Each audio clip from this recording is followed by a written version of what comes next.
नमस्कार, मैं हूं एमएस चौहान और आप देख रहे हैं सक्सेस प्लस के इस ऑनलाइन डिजिटल प्लेटफॉर्म को।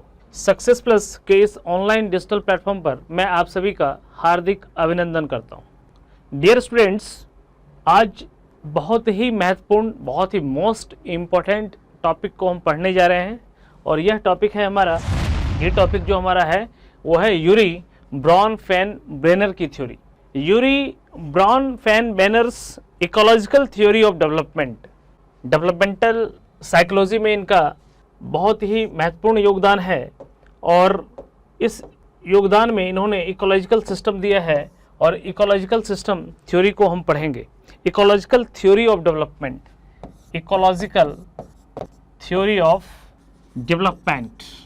यूरी ब्रॉन-फैन-ब्रेनर की यह थ्योरी इतनी इम्पॉर्टेंट है कि जितने भी टीचर्स रिक्रूटमेंट एग्जामिनेशन होते हैं, चाहे वो केंद्रीय विद्यालय का पेपर हो, चाहे वो नवोदय विद्यालय का पेपर हो, चाहे वो आर्मी पब्लिक स्कूल्स का पेपर हो, चाहे वह दिल्ली गवर्नमेंट का या फिर एमसीडी का पेपर हो, जितने भी पेपर्स हैं, यूपी टैट, ऑल टैट आप ले लें, जितने भी पेपर हैं सभी के लिए यह थ्योरी मोस्ट इम्पॉर्टेंट है।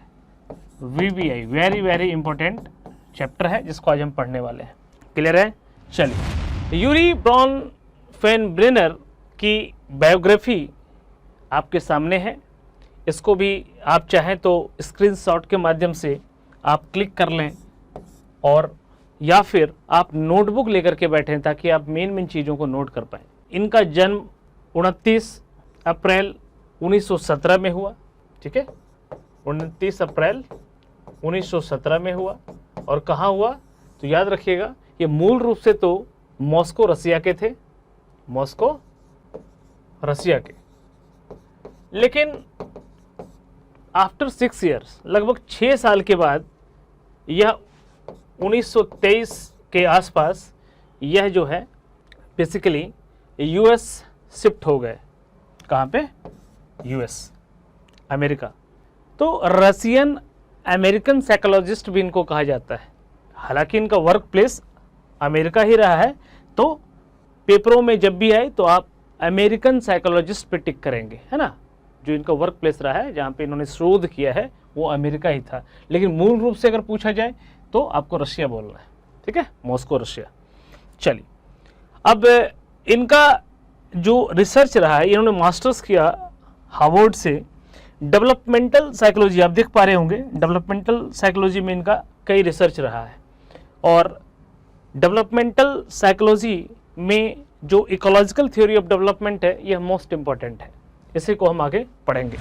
आप देख पा रहे होंगे कि यूरी ब्रॉन-फैन-ब्रेनर जो है यह बेसिकली इकोलॉजिकल सिस्टम थ्योरी इन्हीं के द्वारा दिया गया है, इकोलॉजिकल सिस्टम थ्योरी। और ये इकोलॉजिकल सिस्टम थ्योरी में अगर हम बात करें तो the varied systems of the environment and the interrelationship among the system shape a child's development. Both the environment and biology influence the child's development. यानी एक बच्चे के विकास में यह दोनों इन्फ्लुएंस करता है। किसका इसका इन्फ्लुएंस होता है? इन्वायरमेंट का और बायोलॉजी का। The environment affect the child and the child influence the environment. यानी यहाँ पर आप देखेंगे कि इन्वायरमेंट का जो इन्फ्लुएंस है, उसका जो प्रभाव है वो बच्चों पर पड़ता है और इसी थ्योरी को हम डिटेल से आज जानेंगे। क्लियर है? तो चलिए, इंट्रोडक्शन के तौर पे अब यहाँ पर प्रश्न ये उठता है कि what is the importance of Bronfenbrenner's ecological system theory. भाई क्या इंपॉर्टेंस है, ताकि हम इस थ्योरी को यहाँ पे हम पढ़ रहे हैं। आखिर क्या इंपॉर्टेंस है कि हम इस थ्योरी को यहाँ पढ़ रहे हैं। क्लियर है? इंपॉर्टेंस के बारे में जानेंगे तो सबसे पहले तो ये जान लें कि यह थ्योरी जो हेल्प करता है, यानी this theory helps us understand why we may behave differently when we compare our behaviour in the presence of our family and our behaviour when we are in school और when we are in at work. ठीक है, तो behaviour में जो changes होते हैं वो किस कारण से होते हैं, वह इस थ्योरी के माध्यम से हमें पता चलेगा कि बच्चों में जो बिहेवियर बिहेवियरल जो चेंजेज होते हैं। दूसरा हमारे दिमाग में ये क्वेश्चन आता है कि how can Bronfenbrenner theory be applied in the classroom. भाई इस थ्योरी को हम क्यों पढ़ रहे हैं, चाइल्ड साइकोलॉजी में क्यों पढ़ रहे हैं, इसका क्या इंपॉर्टेंस है और क्लासरूम में बेसिकली क्या इंपॉर्टेंस है। तो भाई जो ब्रॉन फैन ब्रेनर्स की जो थ्योरी है, इसके according students learn and develop through their person to person interaction. क्योंकि यहाँ पर पर्सन टू पर्सन इंटरेक्शंस की बात होगी भाई, कि एक पर्सन जो है दूसरे पर्सन से इंटरेक्शन करेगा, इसकी बात हो रही है। With parents, teachers and peers and through the influence of their personal characteristics, यानी यहाँ पर पर्सनैलिटी, इंटेलिजेंस, जेंडर, ये सारी चीज़ें मायने रखती है। तो अगर हम इंट्रोडक्शन पार्ट को स्टार्ट करें तो हम ये कह सकते हैं कि जो ब्रॉन फैन ब्रेनर्स बायोलॉजिकल मॉडल है या थ्योरी एजुकेशनल साइकोलॉजी में, इसमें बेसिकली जो स्टडी करते हैं हम ह्यूमन डेवलपमेंट। क्लियर है?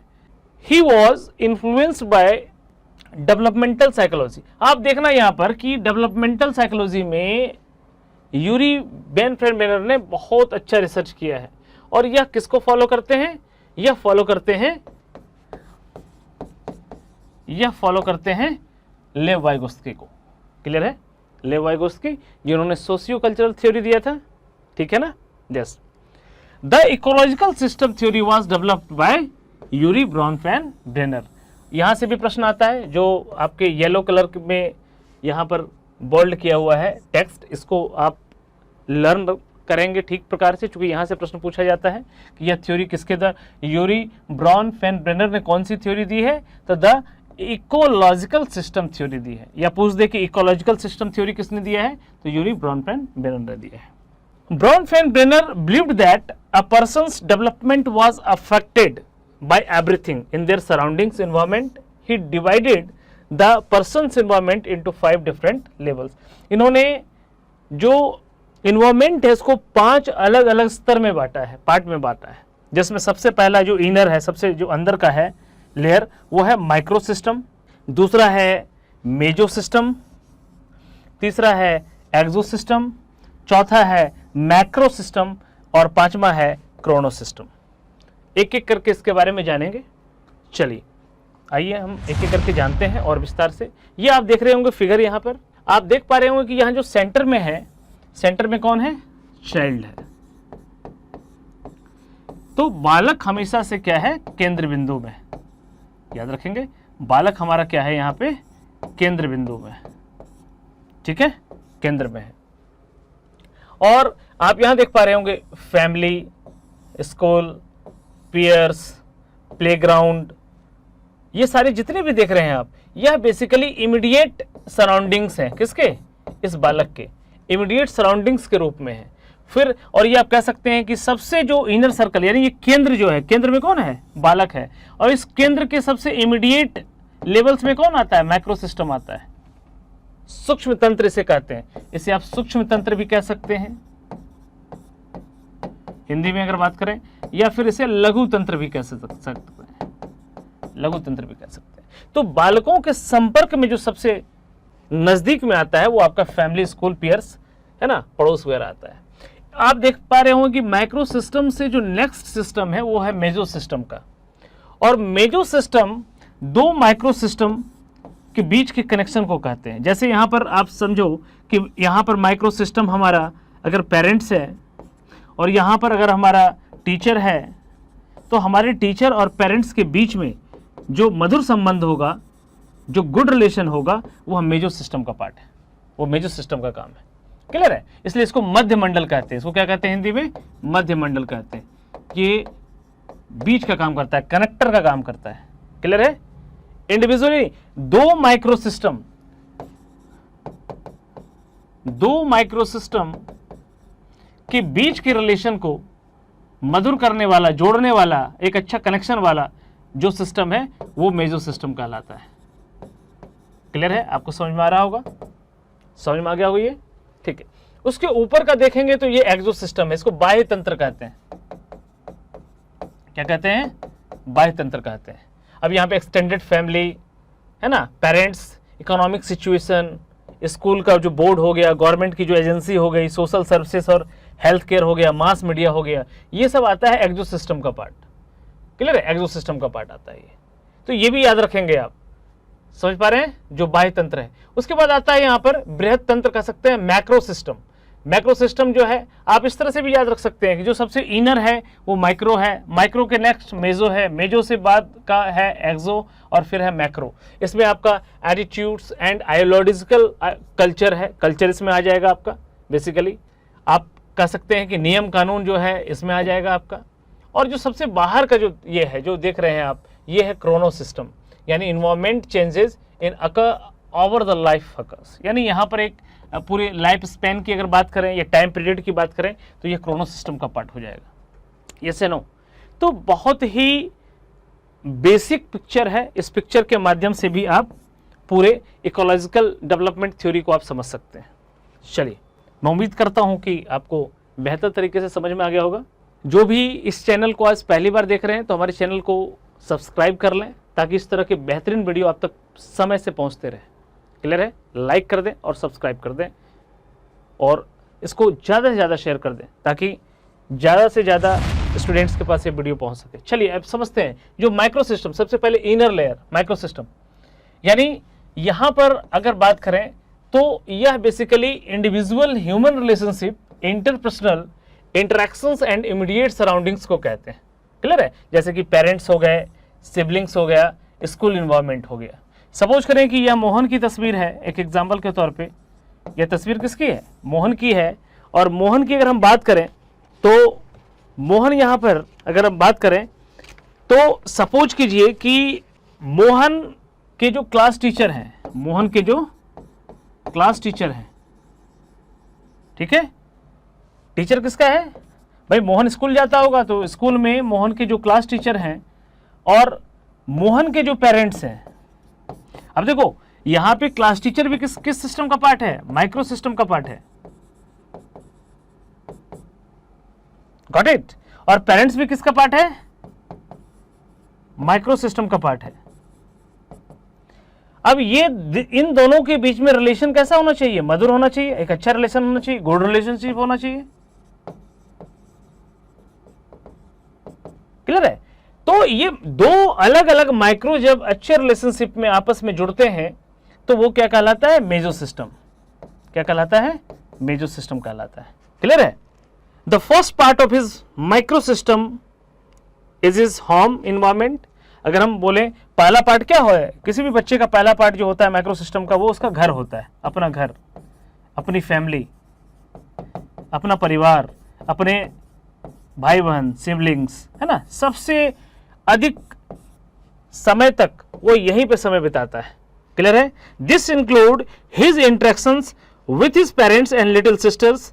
Mohan school is also the part of micro system. जिस प्रकार से मोहन का फैमिली, इसका घर, इसके सिबलिंग्स माइक्रो सिस्टम के पार्ट हैं, उसी प्रकार से उसका स्कूल, जो रेगुलर स्कूल है उसका, वो भी किसका पार्ट होगा? वो भी माइक्रो सिस्टम का पार्ट होगा। और इन दोनों के बीच का इंटरेक्शन, दोनों के बीच का इंटरेक्शन क्या कहलाएगा? मेजो सिस्टम कहलाएगा। क्लियर है? समझ पा रहे होंगे? तो माइक्रो सिस्टम यहां पर आपका क्लियर हो गया। ठीक है? पेरेंट्स, सिबलिंग और जो स्कूल इन्वायरमेंट है, ये सब किस में आएगा? माइक्रो सिस्टम में आएगा। चलिए अब यहां पर दूसरा जो है मेजो सिस्टम। मेजो सिस्टम को अगर देखें तो meso system consist of the interactions between the different parts of person's micro system. देखो आगे वहीं पे दो अलग अलग, जैसे मैंने आपको बताया कि मोहन है। अब मोहन एक बालक है तो मोहन फैमिली, जो मोहन की फैमिली है, क्लियर है, और मोहन का स्कूल भी होगा, मोहन का स्कूल भी होगा। अब देखो यहां फैमिली में मोहन के कौन होंगे? सिबलिंग्स, भाई बहन। और स्कूल से मोहन का कौन होगा? फ्रेंड, दोस्त होगा मोहन का, या मोहन के पीयर, जो उसके पीयर ग्रुप से। तो अब यहां पे देखो दोनों माइक्रो, ये भी किसके फैमिली किस में आएगा? माइक्रो में आएगा, माइक्रो सिस्टम में आएगा। और स्कूल भी किस में आएगा? माइक्रो में आएगा, क्योंकि दोनों इमीडिएट सराउंडिंग के ही पार्ट हैं, दोनों इमीडिएट सराउंडिंग के पार्ट हैं। क्लियर है? और यहां पर देखो जब मोहन की फैमिली, यानी मोहन का जो भाई है और मोहन का जो दोस्त है, ये आपस में एक अच्छे रिलेशनशिप जो बनाएंगे, एक जो दोनों के बीच में रिलेशनशिप होगा, यह रिलेशनशिप मेजो सिस्टम का पार्ट है। यस या नो? क्लियर है? थोड़ा सा डेप्थ है, अब आपको समझ में आ गया होगा। जैसे एग्जांपल के तौर पे आप देख पा रहे होंगे यहां पर कि if his parents are not having good relationship with teacher, then teacher would hesitate to involve parents in his development plan. अब यहां देखिए ये टीचर है, ठीक है, यहां पे आप मान सकते हैं, यहां पर मान लीजिए इसका नाम सीता रख दिया। अब ये सीता के कौन है? मदर है, ठीक है। अब देखो ये मदर भी क्या है? माइक्रो सिस्टम के पार्ट है, और ये मदर क्या है? माइक्रो सिस्टम का पार्ट है, और टीचर भी क्या है? माइक्रो सिस्टम के पार्ट है। और इन दोनों के बीच में जब रिलेशनशिप अच्छा होगा तभी तो टीचर और स्टूडेंट्स के बीच में रिलेशनशिप अच्छा होगा। तो यहां पे इन दोनों माइक्रो सिस्टम के बीच में रिलेशनशिप अच्छा होना जरूरी है, नहीं तो इनडायरेक्ट रूप से प्रभाव किस पे पड़ता है? इस बच्चे पे पड़ता है। ये से नो क्लियरली है? चलिए, यहां पर कोई दिक्कत, किस तरह कोई समस्या? चलिए अब अगला समझते हैं, एक्सो सिस्टम। तीसरा, सबसे पहला क्या हो गया हमारा? नंबर 1 में हमने क्या पढ़ा? कौन सा सिस्टम? Micro system. नंबर 2 में हमने क्या पढ़ा? मेजो सिस्टम। और नंबर 3 में हम क्या पढ़ेंगे? एक्सो सिस्टम, ठीक है। इसे सूक्ष्म तंत्र या लघु तंत्र कहते हैं, इसे मध्य तंत्र कहते हैं, इसे बाह्य तंत्र कहते हैं हिंदी में। अब देखो भाई, the exosystems is the third layer. सही बात है, फर्स्ट लेयर ये हो गया, सेकंड ये हो गया, और थर्ड ये हो गया, third layer, and contains elements of the micro system which do not affect the individual directly but may also indirectly। अब चूंकि यहां पर तो डायरेक्टली इंफ्लुएंस था, दो माइक्रो सिस्टम का डायरेक्टली इंफ्लुएंस था, तभी तो उसको मेजो सिस्टम कह रहे थे, क्योंकि दोनों को कनेक्ट करने का काम मेजो सिस्टम कर रहा था। लेकिन यहां एक्सो सिस्टम में डायरेक्टली इंफ्लुएंस नहीं होता, कैसा होता है? इनडायरेक्ट इंफ्लुएंस होता है। जैसे father's workplace, mother's workplace. जैसे अगर हम बात करें कि मोहन के पिताजी का जो वर्क प्लेस है, जहां मोहन के पिताजी काम करते हैं, या मोहन की मम्मी यानी मदर्स प्लेस, वर्क प्लेस, यानी जहां पर मोहन की मम्मी का वर्क प्लेस हो, यानी या तो मोहन के पिताजी जिस ऑफिस में काम करते हो या मोहन की मम्मी जिस ऑफिस में काम करती होंगी। अब हालांकि मोहन का उसके पिताजी के ऑफिस से कोई लेना देना नहीं है, न ही मोहन का उसकी मम्मी के ऑफिस से कोई लेना देना नहीं है, लेकिन मोहन के पिताजी के ऑफिस में अगर कोई घटना घटती है या मोहन के मम्मी के ऑफिस में कोई घटना घटती है तो उसका इनडायरेक्ट प्रभाव किस पे पड़ेगा? चाइल्ड पे। और वो चाइल्ड एग्जाम्पल के तौर पे हमने किसका लिया है? मोहन का। तो मोहन पे भी प्रभाव पड़ेगा, ठीक है। जैसे फॉर एग्जाम्पल अगर अनदर एग्जाम्पल ले तो another example would be Mohan's father losing a job as that would create tension in the house and his development would be impacted through he has nothing to do with his father's job। अब देखो यहाँ पर ये देख पा रहे हो चित्र यहाँ पे कि मोहन के पिताजी का किसी कारणवश यहाँ से क्या हो गया? जॉब चला गया, जॉब से निकाल दिया गया। तो मोहन के पिताजी टेंशन में होंगे ना, और यह जब घर आएंगे तो उसका इनडायरेक्ट प्रभाव किस पे पड़ेगा? इसका इनडायरेक्ट प्रभाव पड़ेगा मोहन पर। अब मोहन भी प्रभावित होगा, जबकि मोहन का इनके वर्कप्लेस से कोई लेना देना नहीं है। क्योंकि मोहन के पिताजी जिस ऑफिस में काम करते थे वहां से इनको जॉब से निकाल दिया गया, तो इनके मूड का जो प्रभाव है इनडायरेक्ट वे में मोहन पर भी पड़ेगा, इसलिए इसको कहते हैं इनडायरेक्ट इन्फ्लुएंस। तो कभी भी क्वेश्चन में आ जाए कि स्टूडेंट्स या चाइल्ड को इनडायरेक्टली इन्फ्लुएंस करने वाला जो सिस्टम है वो क्या कहलाएगा? वो एक्सो सिस्टम कहलाएगा। यस या नो? चलिए, चौथा है मैक्रो सिस्टम, है ना।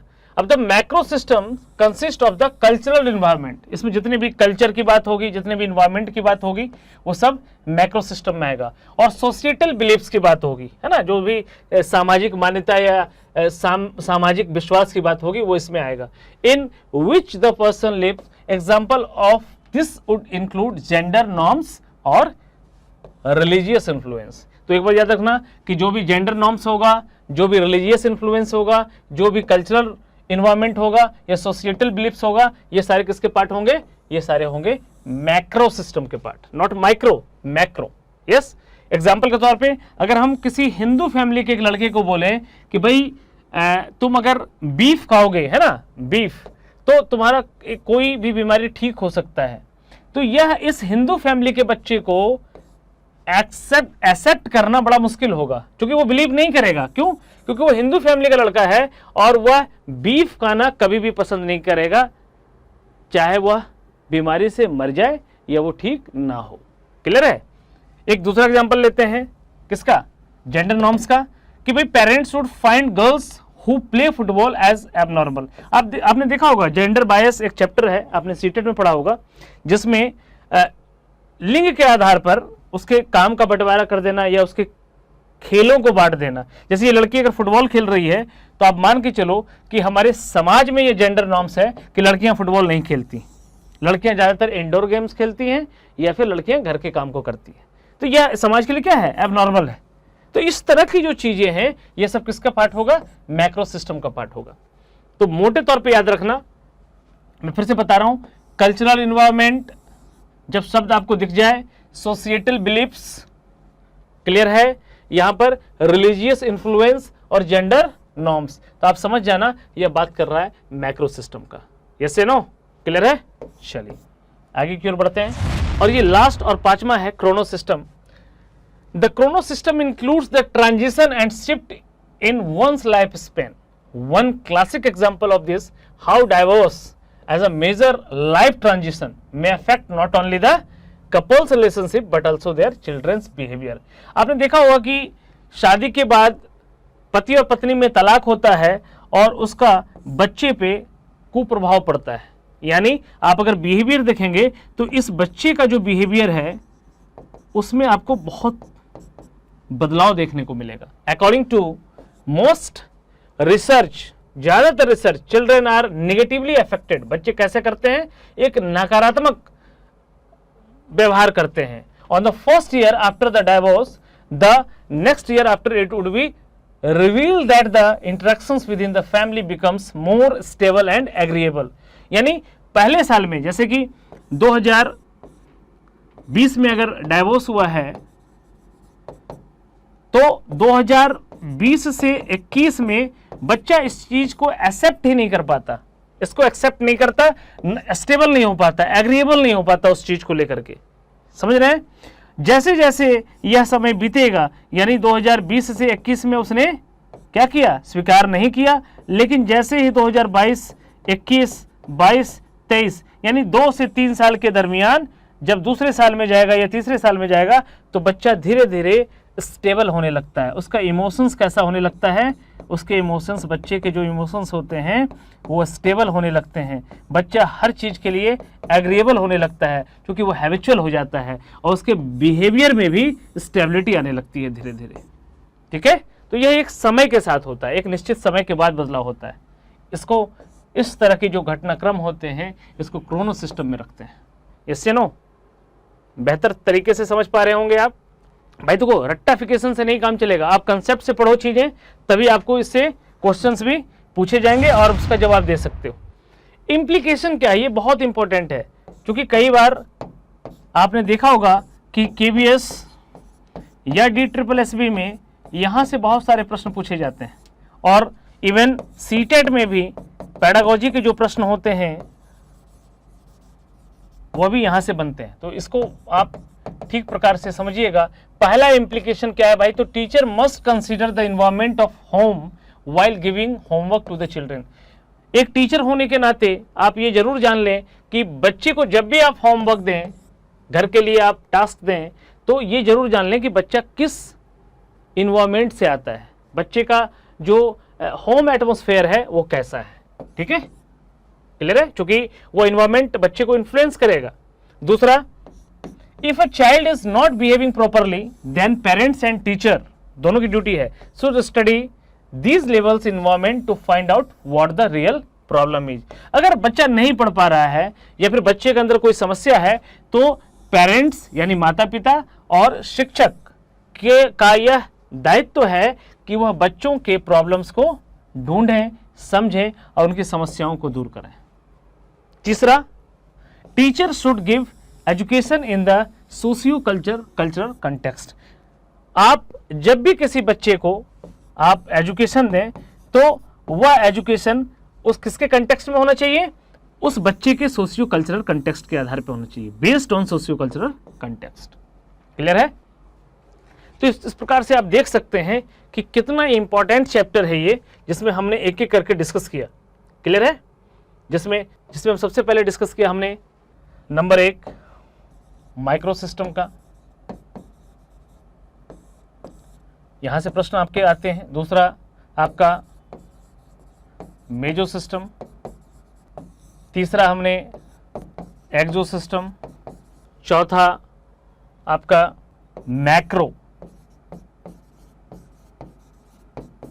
सिस्टम, और पांचवा क्रोनो सिस्टम। और यहाँ से बहुत सारे प्रश्न पूछे जाते हैं और यह आपके लिए वेरी वेरी इंपॉर्टेंट चैप्टर है। इसलिए आप सभी से यह निवेदन है, आप सभी से यह रिक्वेस्ट है कि इस वीडियो को शुरू से लेकर अंत तक देखिए, बार बार देखिए जब तक आपको यह कंसेप्ट नहीं समझ में आ जाता, और नोटबुक पे सारी चीज़ों को नोट भी करते जाइए। मिलते हैं आपसे फिर इसी प्रकार के बेहतरीन वीडियो के साथ। तब तक के लिए जय हिंद, जय भारत।